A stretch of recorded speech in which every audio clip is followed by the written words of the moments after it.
the stepmom in this family was really struggling. Mm-hmm. And she flat out said, I feel like I have to compete with my stepdaughter. Yep. Every time we're around each other, there seems to be this rivalry going on about every little thing. Things like, what are we going to eat for dinner? Or where are we going to go on the weekend? And they always seem to be in opposition. Mm-hmm.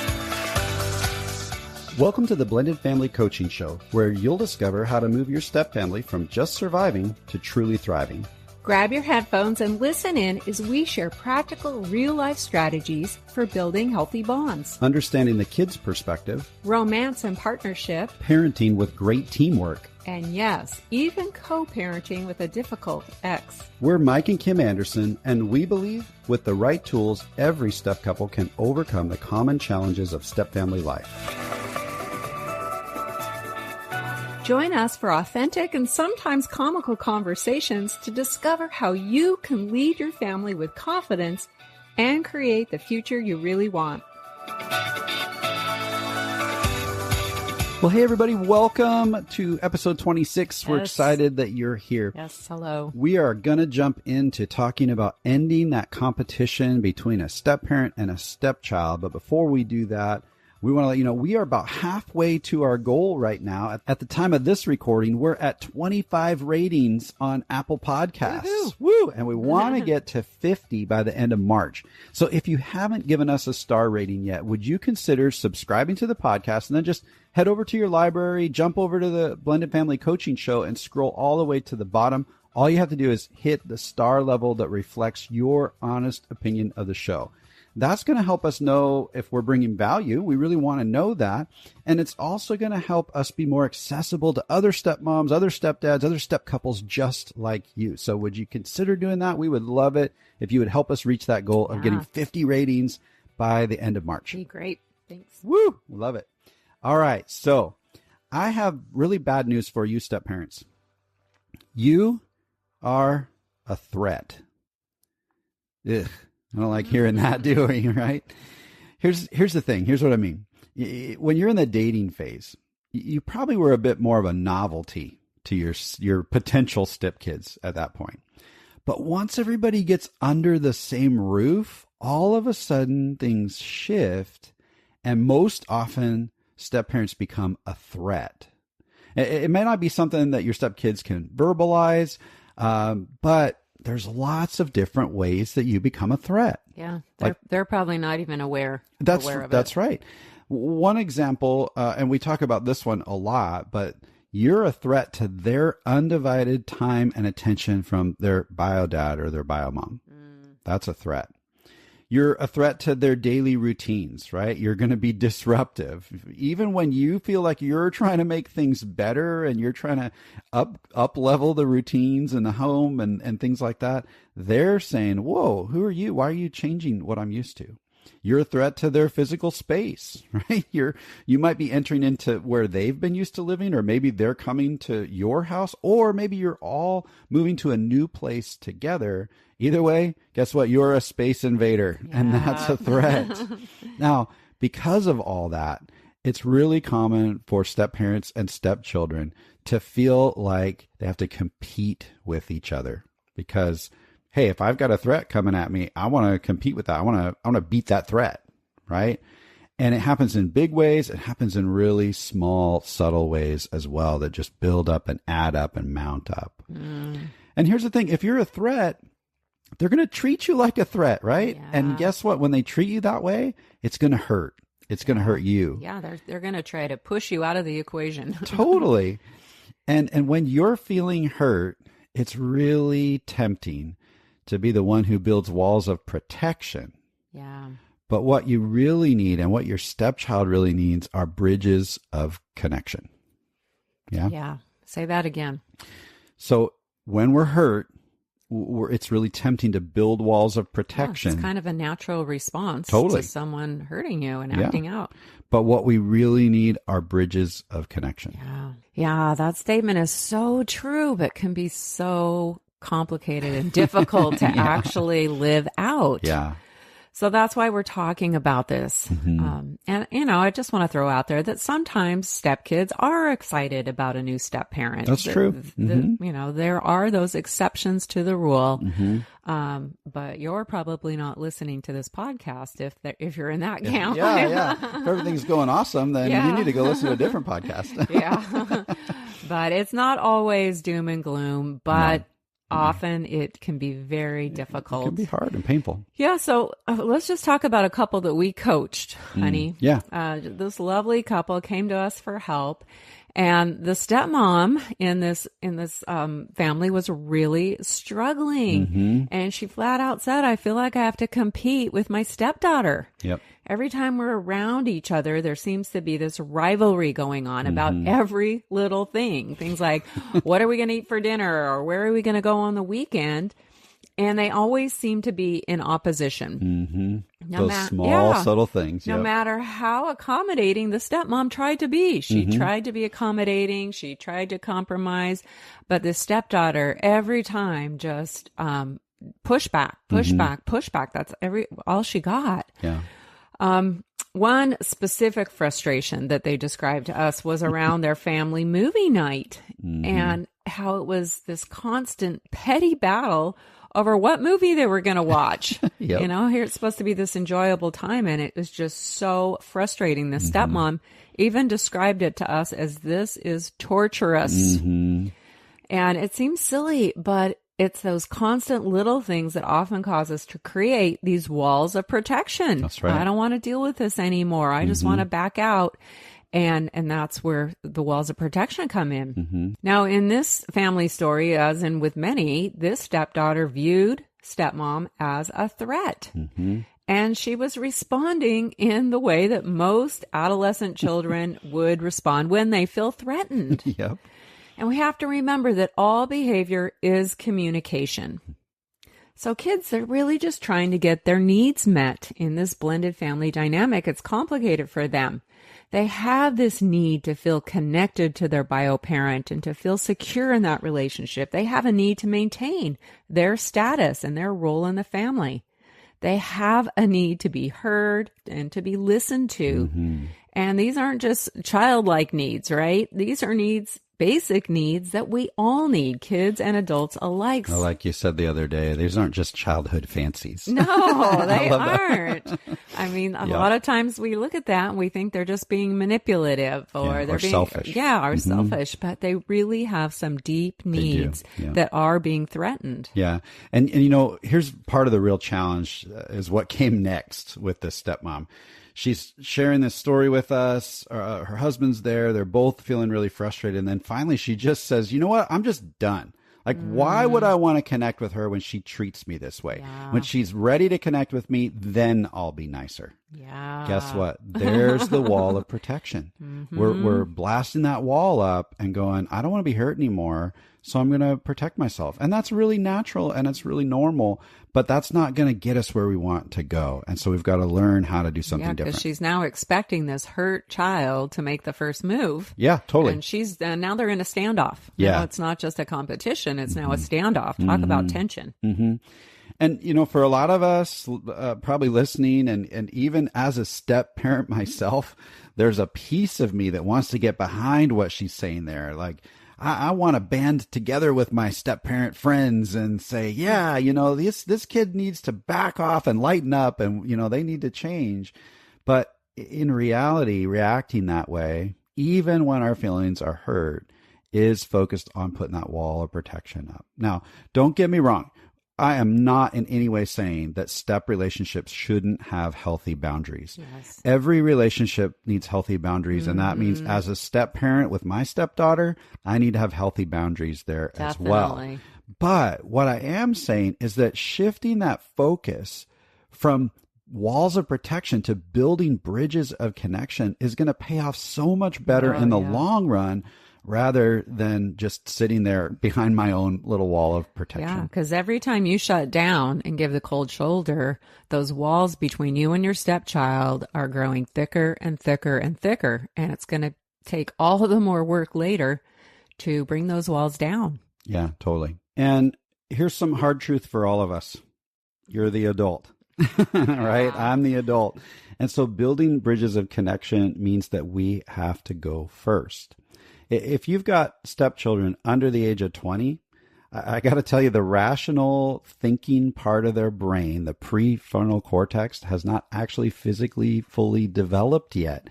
So expecting them to go first is really usually an unrealistic expectation.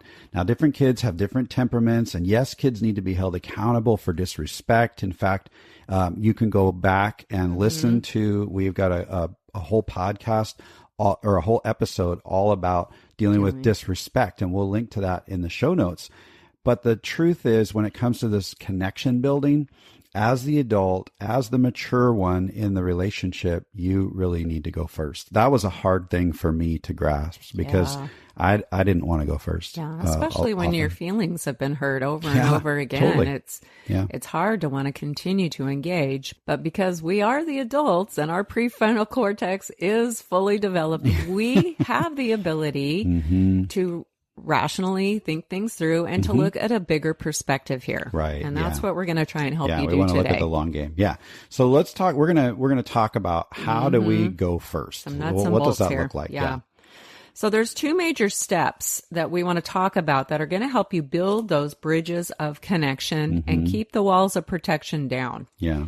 So the two major steps are preparing and partnering. Yeah, and this is really high level. We're not getting way in the weeds, but this is really high level. There can be so many different scenarios to how this plays out in every home. We're just going to take it from this particular example. If you can do these two things well, preparing and partnering, then those bridges of connection are really possible. Right. Yeah. So let's talk about preparing first. We want to talk about doing a heart check. So we're preparing our own heart. Our own heart. Yes. So the first thing we want to do is learn to be curious rather than critical. Yes. This is really a big mindset shift. So we want to ask ourselves just a couple questions here as we're getting curious. Could it be that my stepchild is feeling that I'm a threat? And if that's the case, what could they perceive as a threat? What is it that I'm threatening? Yeah. Another question is there a need that they are trying to get met that I'm standing in the way of? That's a big one. Yeah, that's huge. What about this one? Is it possible that they're hurting because they have a sense of loss right now after their parent separation and now having this new dynamic of a step parent? What kind of losses are they experiencing? And we need to understand that loss often leads to fear, which then can turn to anger. Yeah. So really try to understand the emotions or the circumstances beneath the child's behavior. And there's lots of questions we can ask, right? And I just love that statement you made of we want to be curious rather than critical. Man, when I'm hurt, I don't want to be curious. I want to be mean. I want to point the finger and be really critical of how terrible, that other person is. But if I can stay in a mindset of curiosity, even in the midst of feeling hurt, it's probably going to go way better. Yeah. And let's just talk about the critical part. We don't have to take every criticism from a child as a personal criticism against us. True. They can complain about all kinds of things. Yeah. And it's okay for them to complain. We complain about all sorts of things. Right. But a lot of times we jump to every single complaint as, it's against me. And we take it so personally. So be careful there. Well, there's certain things we can be critical about, right? So what's the next thing in doing our heart check? Well, the next part of the heart check is to lose the labels. Gosh. That's criticism right there. Yeah. Yes. Step parents often fall into this trap of thinking, believing, or even vocalizing things like, my stepkid is just a brat. They always have to have their own way. They're just so manipulative. They're just trying to sabotage everything, and my spouse doesn't even see it. Yeah. Those are really negative mindsets, and focusing there is a trap. It's not going to help in this situation. So when you find yourself going there, attaching labels to your stepkids or even to your spouse, go back to getting curious. Consider what might be happening at a deeper level here. Really, really change your mindset as quickly as you can. Dig in there. One easy way to tell if you're labeling or being critical here is when you hear these thoughts either in your mind or coming out of your mouth that are labeling the child rather than the behavior, that might be a place where we need to look. I might be labeling there. Yeah. So that's just an easy way take to it to the next level. Maybe the child is behaving manipulatively, but what could be underneath that? That doesn't mean they're a manipulator. Yep. Shift it to the curious. Now, often when we experience tension with a child or a stepchild, we tend to think in this way. My child or stepchild is giving me a hard time. That's something that I've thought about my kids many times, but it's so much better and healthier if we can accurately assess the situation this way. My child or stepchild is having a hard time. Did you make that up? No, that's a John Gottman quote, but I love it because, like I said, I've fallen into the trap where I'm like, why are you doing this to me? You're giving me such a hard time. Right. And make it all about me rather than realizing this kid is having a hard time. What's going on That's here? Powerful. Yeah. That's powerful. It really is. We're so excited to let you know about something brand new we've created just for you. We've realized that with so many episodes available here on the show, it might feel a bit overwhelming to find the topics that matter most to you. That's why we've created a simple tool for you to receive a personalized playlist focused on your current struggle or your biggest challenge. That's right. It's called the Blended Family Breakthrough Quiz. You'll answer just a few questions, and based on your responses, we'll email you a curated custom playlist of episodes that are specific to you. This simple quiz will direct you to the most impactful episodes that pertain to you personally and keep you on track in your journey of discovery, learning, and growth. So, scroll all the way to the bottom of the show notes for this episode and click the link to take the Blended Family Breakthrough Quiz today. Okay, let's get back to the discussion. All right, so we're staying curious and we're losing the labels. Now, here's just a reality too, and I know this for being a stepdad for almost 20 years now.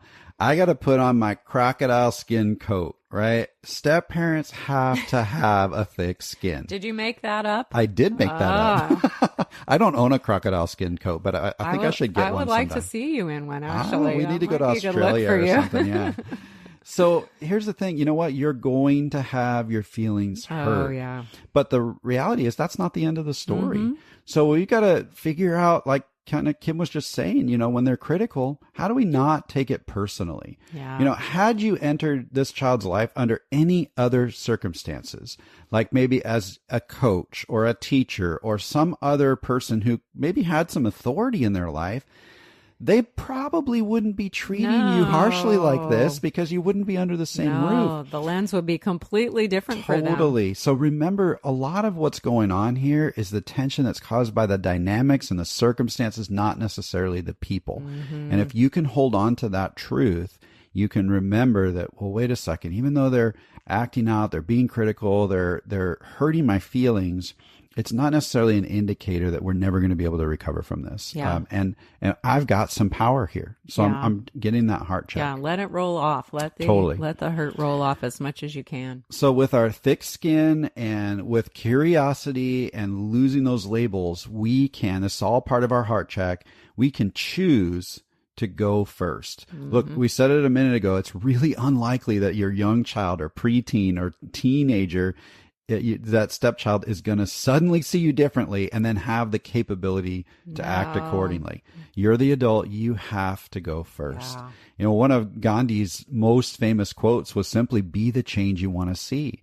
So if you want to build that bridge of connection, you want to see a relationship grow, then you've got to be that bridge. You've got to be the one building that bridge of connection. And you got to be the one that goes first. Yeah, even if it feels like it's so small and it's not making any impact, stay at it, keep at it, be the first one. Yeah. Now, all of these prepare pieces, all these heart check pieces are things that that stepmom that we were talking about really benefited from with that combative stepdaughter. She had to use this in order to kind of sidestep that competitive rivalry that was growing on them in the big things and the little petty things like choosing a movie for movie night, right?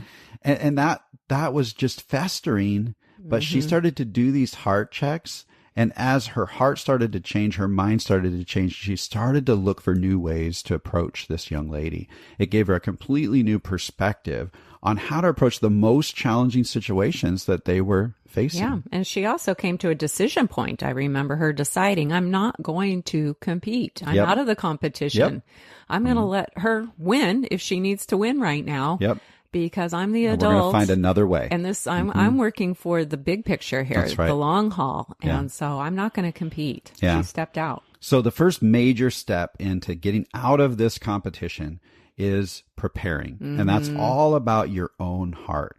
Now, do the heart check. The second step is partnering, because doing this really well is a two-person job. Definitely. Okay? And we need our spouse's help with that.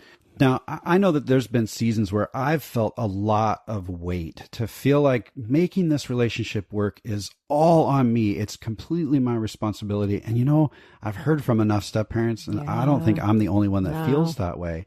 And it's true. I have responsibility. In fact, we kind of just said that because we said, hey, you need to go first. But the truth is that the best results are going to come when you and your spouse can work as a team through all of this, and you can learn to really partner well. Yeah, definitely. So what does partnering well look like? And I love your perspective on this, hon, because, you know, you're the bio parent in our story, and I'm the step parent. And I know I've done this really wrong sometimes, trying to help get you to do what I wanted you to do instead of do the right thing. Right. But let's talk about when it went right, when it went well. What are some of the things that you experienced from me? Well, I would say that when you did it well, you looked at partnering as an invitation. Yeah.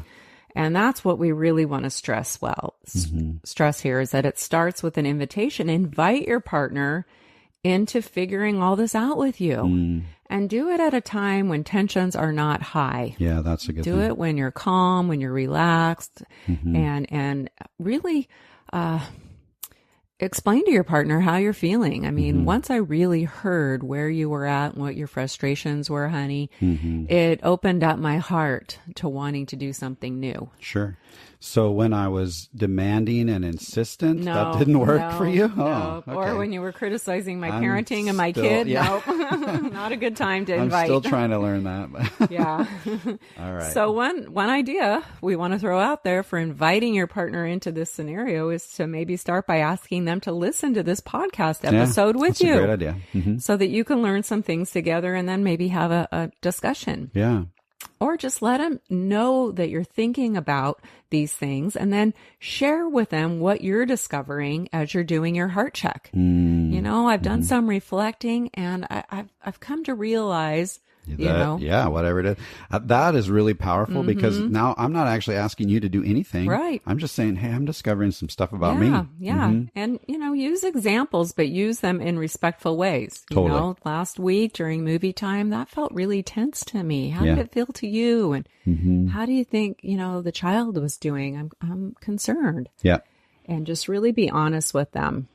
What about those times where I was a labeler? Oh, we said part of that heart check is losing the labels, and I know I labeled Annika multiple times, and I verbalized it sometimes, not just to her, but to you. Yeah.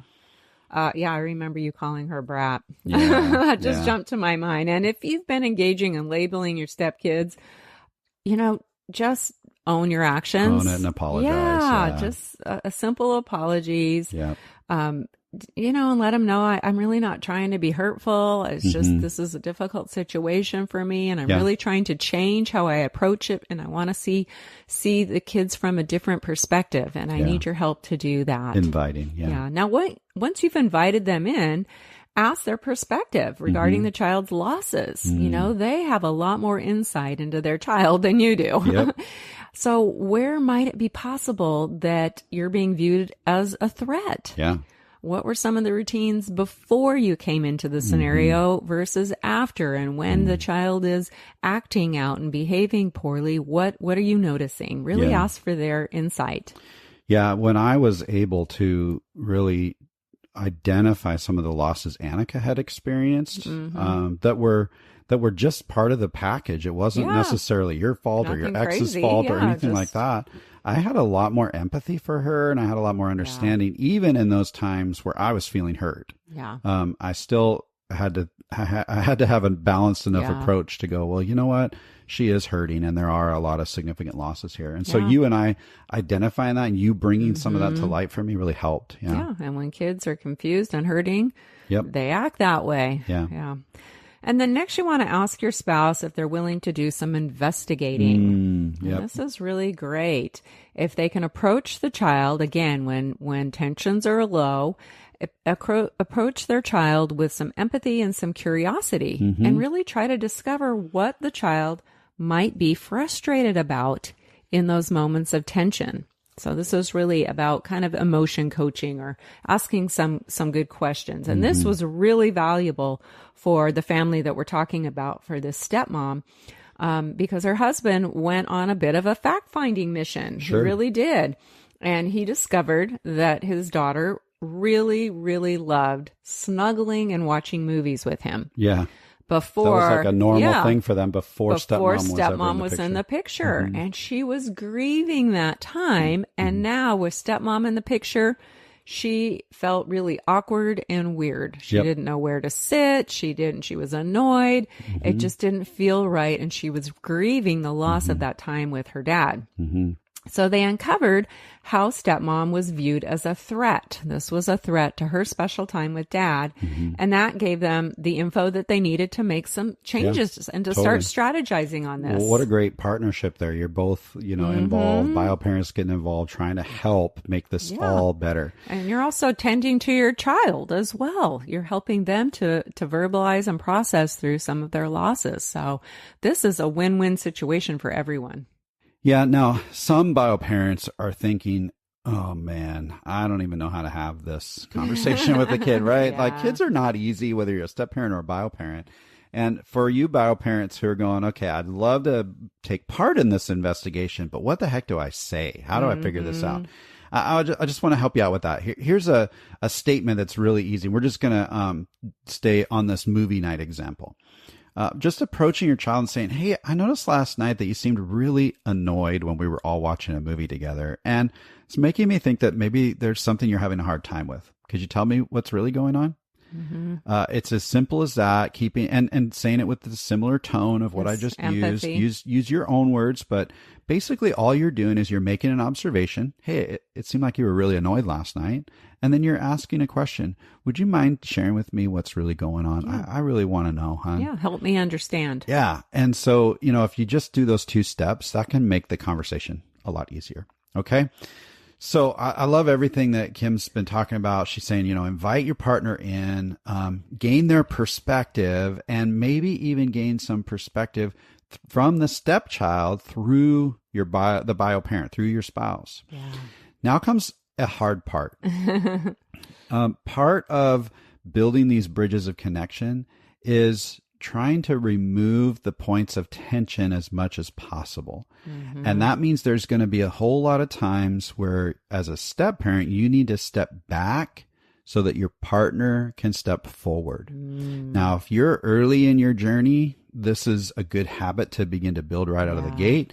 If you've been at it for a while, and if you're anything like where I've crossed the line many times, or many step parents, it's really easy to slip into going forward and speaking your mind and sharing and all of that. Putting up the walls of protection. And it might be hard to step back. Yeah. In the case of this couple that we've been kind of focusing on, they chose to work out a plan where stepmom, this is just an example, where stepmom actually scheduled some self-care time for herself, like a spa day or coffee with a friend, whatever was going to fill her bucket.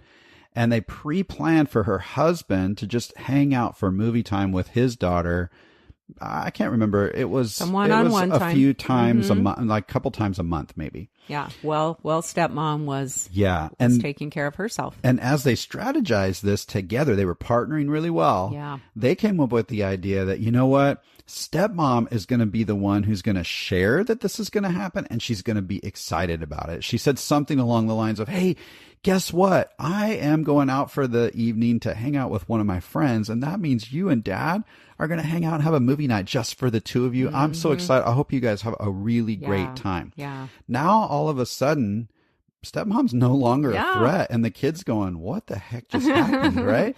And now that stepdaughter's disarmed. Yeah. And she's a little bit, not only do I get time alone with Dad, but man, stepmom's actually seems like she's excited about that. Yeah, she's on my side. Now, I mean, where's the competition? Yeah. There is no competition any longer. Yeah.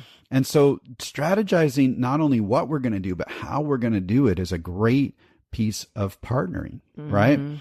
And then after they did that a few times and the tensions are lowered and stepmom doesn't feel as much like a threat, then they work together to strategize how to integrate stepmom back into that family movie night without her being a threat. Yeah. You know, there's purposeful things like, okay, my daughter really likes to sit on this side of the couch with me on this side. You sit on the other side of me. Don't take her spot, but let's sit over here. Yeah. She loves candy and you love popcorn. Let's have both.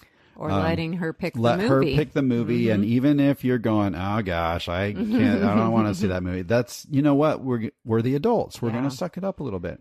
And, you know, this is just one example. There's tons of different things. You can kind of think about it in two separate forms of you stepping back so your partner can step forward. There's going to be those times where you're just going to completely get out of the way so they can have some one-on-one time, they can bond and they can enjoy that. And that's going to lower your threat level, quote unquote, right? I know you can't see my air quotes. Exactly. The other piece is when it becomes more directive, when an instruction needs to be given or a new value is put in place or something where we're actually telling the stepchild that something has to be different. That needs to come from the bio parent. You're stepping back so that they can step forward. And I know a lot of us get caught in that whole area of, I want to be directive. I got some great ideas about where our family needs to go. And I love this. I actually love this child so much. I want to teach her. I want to help her grow. But so many times what was better was when I stepped out of the way and Kim and I had some great partnering agreements of what we wanted for Annika. Behind closed doors. Behind closed doors. And then I let Kim go first, and I just kind of stayed out of the way. She didn't always do it the way I wanted it done, but you know what? This isn't about what I want all the time. It's really about building a bridge of connection.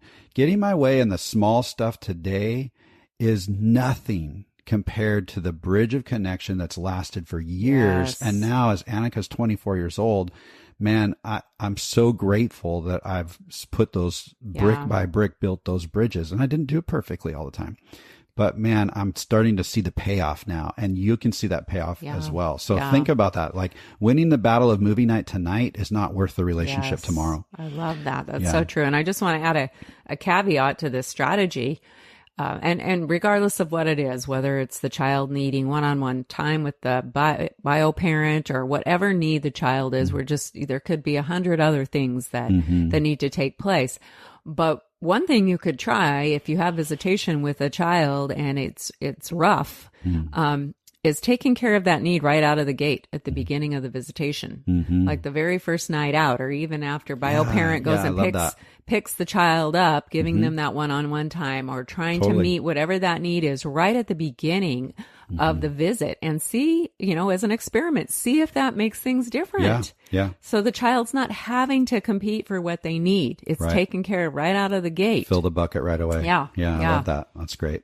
That's just a nice little strategy too to try. Yep. This couple we've been talking about, they did a great job partnering. They discussed their decisions behind closed doors. They uncovered those various threats. And then stepmom started to step back and dad stepped forward, and they did that in a variety of different ways. This is just one story, and they had a big story, and now things are really going a lot better. So some of you out there might be thinking, well, this is all great and sounds wonderful, but what if my partner just isn't interested in doing this kind of work together and working through this? You might be feeling like the extreme stranded stranger right now. And if you don't know what that means, go back and listen to episode 21. Yep. And we're going to link that in the show notes. But you might just feel like you're out there on your own trying to figure this out. And your partner may even be oblivious to what's going on between you and your stepchild. We want you to know that you can still prepare. You can still do your own heart check. You can still be curious. You can drop the labels. You can keep on your crocodile skin coat.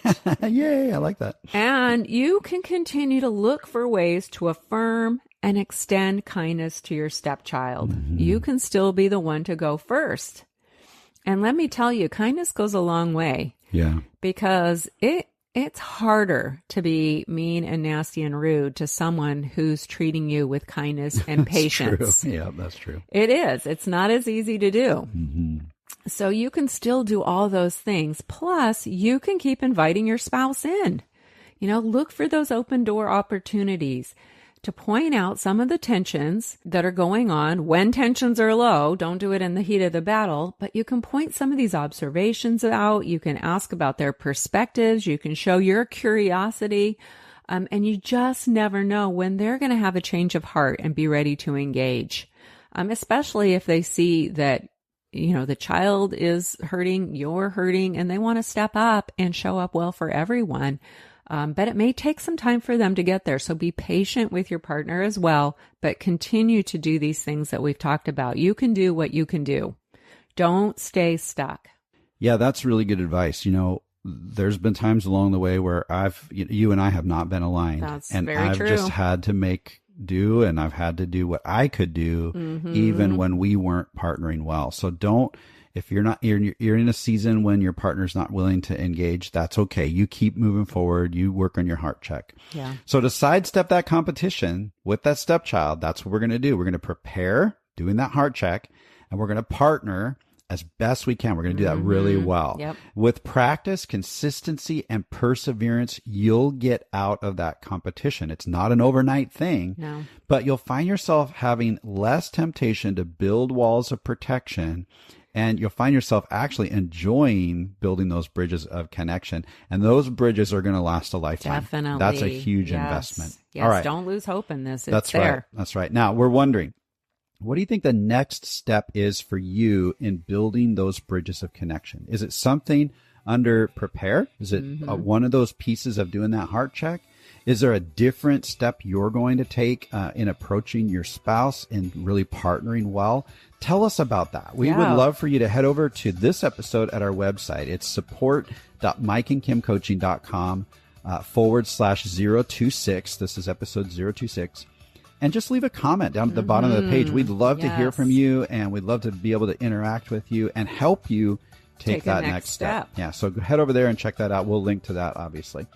Now, we want to meet you back here next week, and we're going to kind of build on what we've been talking about. You might remember earlier I said, hey, what we're not saying here in some of this whole heart check and all of that is that we should ignore boundaries. Yeah. And so personal boundaries is what we're going to talk about next week. And so And they're very important. they to have are very personal important, boundaries. and we're going to learn about that together, and we're excited to do that. So we'll dive into all that next week. Yep. And until then, this one's a wrap. Yep. Until next time.